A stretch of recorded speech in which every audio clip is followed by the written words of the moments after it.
Hello everyone, welcome to the class of business studies, and today we are going to start a very new unit, that is unit 2. Okay, unit 1 बच्चे आपका syllabus का बिल्कुल complete हो चुका है and we have discussed each and every topic. If still you are getting any doubt, you can comment me, otherwise I have explained the whole thing in a very neat manner. आपके लिए मैंने notes भी prepare करे हैं साथ में. So today's topic of unit 2 is principles of management. ठीक है, ये आपका पूरा यूनिट प्रिंसिपल्स ऑफ मैनेजमेंट पर ही बेस्ड है.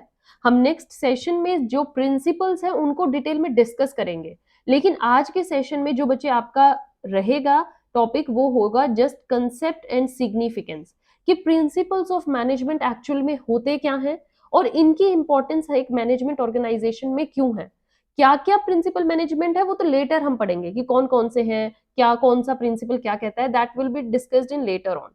But now you should know what exactly the principle of management means, what significance they hold in any organization. So let's start. First of all, the management functions जो हैं, they are performed effectively and dash through the principles and techniques. तो हम क्या करते हैं बच्चे, effectively और efficiently जितने भी मैनेजमेंट के फंक्शंस हैं. अब आप बताइए कि मैनेजमेंट के फंक्शंस कौन कौन से हैं. मैनेजमेंट के फंक्शंस बच्चे हमने अच्छे से एक पूरा सेशन किया था. Planning, organising, staffing, directing and controlling, ये 5 फंक्शंस थे बच्चे. और इन 5 फंक्शंस को मैनेजमेंट में बहुत ही इफेक्टिवली और एफिशिएंटली परफॉर्म किया जाता है. बट कैसे किया जाता है, लाइक प्लानिंग करना, ऑर्गेनाइज करना, सबको रिक्रूट करना, डायरेक्शंस देना, फिर सारे प्रोसेस को फॉलो अप करना, that is done through principles and the techniques. कुछ प्रिंसिपल्स हैं जिनको आपको फॉलो करना बहुत जरूरी है एक मैनेजमेंट के अंदर, और कुछ टेक्निक्स पॉलिसीज ऐसी हैं जिनसे आप अलग नहीं चल सकते. फाइन बचे, so these principles are somewhere. कोई आपसे पूछे तो आप ऐसा कहना कि एक मैनेजमेंट के फंक्शन को परफॉर्म करने के लिए, इफेक्टिवली और एफिशिएंटली परफॉर्म करने के लिए हमें इन प्रिंसिपल्स की जरूरत पड़ती है. Now the next thing is the management principles are dash and general guidelines. जो मैनेजमेंट प्रिंसिपल्स हैं बच्चे, ये एक ब्रॉड और एक जनरल गाइडलाइन है for decision making and performance. आपको कैसे अपना वर्क परफॉर्म करना है, क्या क्या डिसीजंस लेने हैं, कैसे एक डिसीजन आपको लेना है, कितना इफेक्टिव आपका डिसीजन हो, आपके डिसीजन में कितना दम है, ये सब चीजें आपको कहाँ से गाइडेंस मिलती है, मैनेजमेंट के जनरल प्रिंसिपल से. मैनेजमेंट प्रिंसिपल्स जो है वो बहुत ही वास्ट है, ब्रॉड है, और एक गाइडलाइंस, एक गाइड की तरह आपका काम करते हैं. अगर कई बार मैनेजर कंफ्यूज हो जाता है या मैनेजर को नहीं पता चलता उसको क्या करना है इस स्टेप पर, इस स्टेज पर, तो वो गाइडलाइंस होती हैं जिनके थ्रू वो हेल्प ले सकता है और अपने डिसीजन को और भी स्ट्रॉन्ग बना सकता है. Right, then the next thing is management principles are not dash. जो मैनेजमेंट प्रिंसिपल्स हैं वो रिजिड नहीं है, they are not that fixed. Rigid nature के नहीं है कि जैसा लिखा है थ्योरेटिकली आपको वैसा ही फॉलो करना है.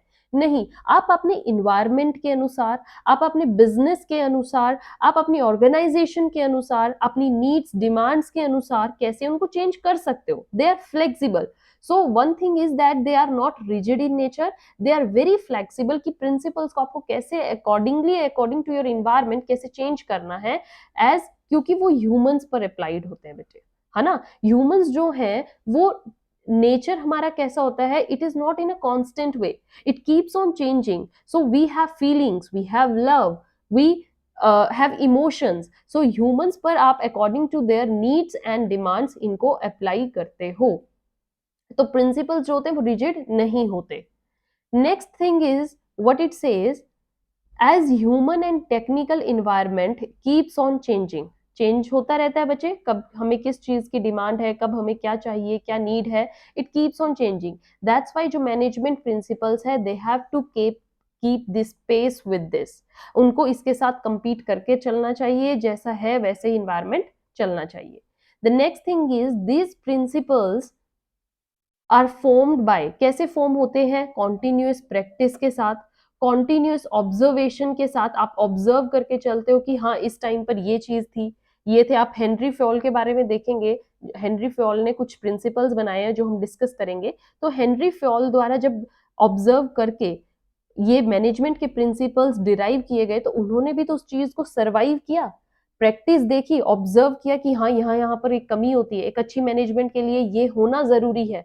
तो that is observation and experimentation के साथ ये जो प्रिंसिपल्स थे ये फ्लोर पर आए, right. So management principles that came after the continuous practice, continuous observation and continuous experimentation.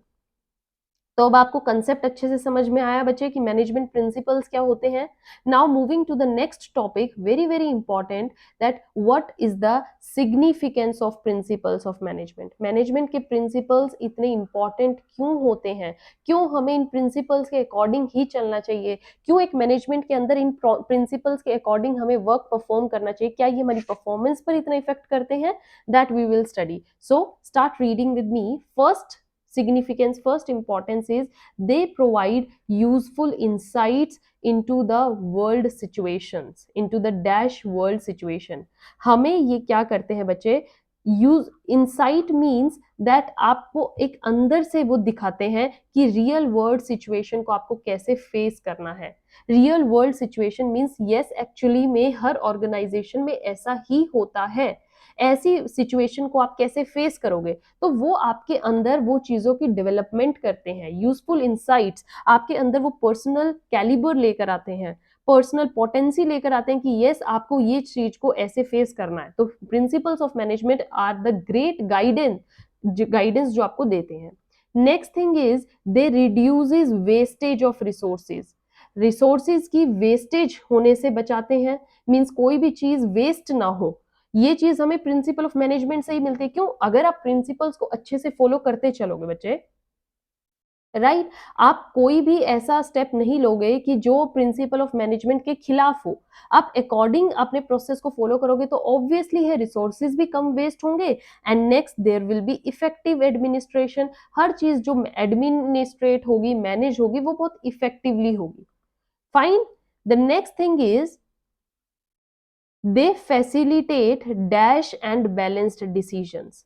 किस चीज में हेल्प करते हैं? In scientific and balanced decisions, कि हमारे जो डिसीजंस हो वो बहुत ही टेक्निकल डिसीजंस हो, साइंटिफिक प्रॉपर ऑब्जर्वेशन के साथ हमने डिसीजन लिया हो। कल कोई भी आकर ये ना कह दे आपका ये जो डिसीजन था या जो भी आपने यहाँ पर अपने वर्ड दिए हैं वो बिल्कुल गलत है, आपका आंसर यहाँ पर गलत है। तो साइंटिफिक और बैलेंस डिसीजन लेना ये भी हमें प्रिंसिपल ऑफ मैनेजमेंट से मिलते हैं। मैनेजर कभी भी किसी की तरफ बायस नहीं हो पाएगा, अगर वो प्रिंसिपल्स ऑफ मैनेजमेंट को फेस कर रहा है, उनके थ्रू चल रहा है, सही रास्ते पर है, तो उसके डिसीजंस भी गलत नहीं होंगे।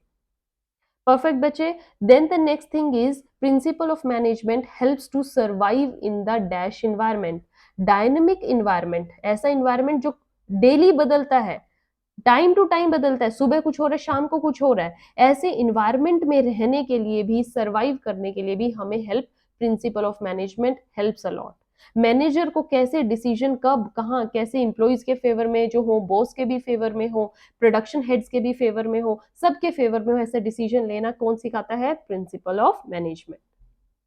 The last importance is that they fulfills the dash responsibility, they fulfills the social responsibility also।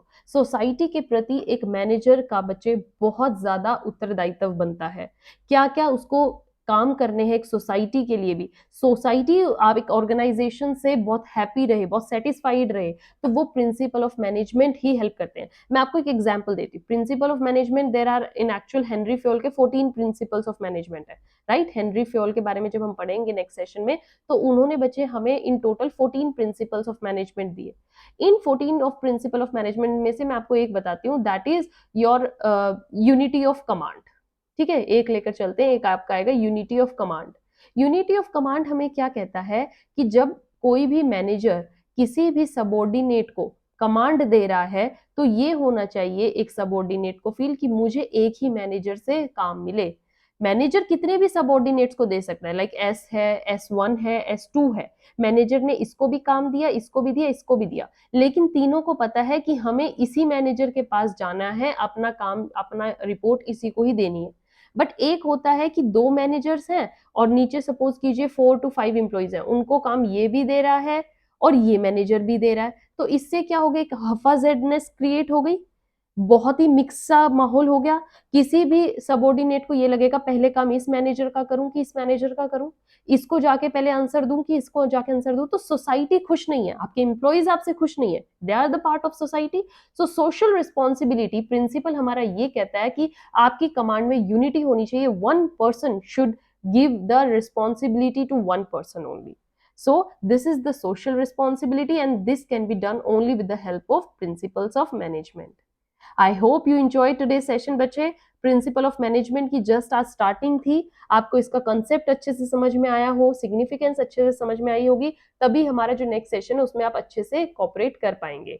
Next session is will be based on Henry Fayol's principles of management. हम फ्योल्स के प्रिंसिपल ऑफ मैनेजमेंट को discuss करेंगे, जो कि basic है, जो हर organisation fulfil करती ही करती है।